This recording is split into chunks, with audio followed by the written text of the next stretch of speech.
हम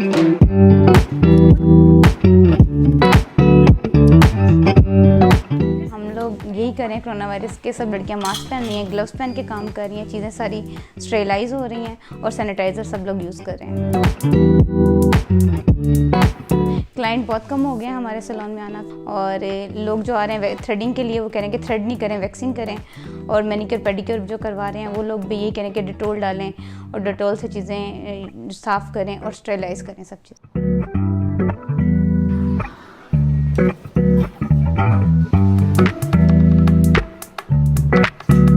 corona virus के बाद हमारे ओनर्स ने हमें मास्क वगैरह दिए हैं और सैनिटाइज़र्स दिए हैं। हम जो हमारे पास क्लाइंट आते हैं हम उनको भी सैनिटाइज़र्स वगैरह यूज़ करने के लिए कहते हैं, और फुटफॉल हमारा थोड़ा बहुत कम हो गया आज कल के दिनों में।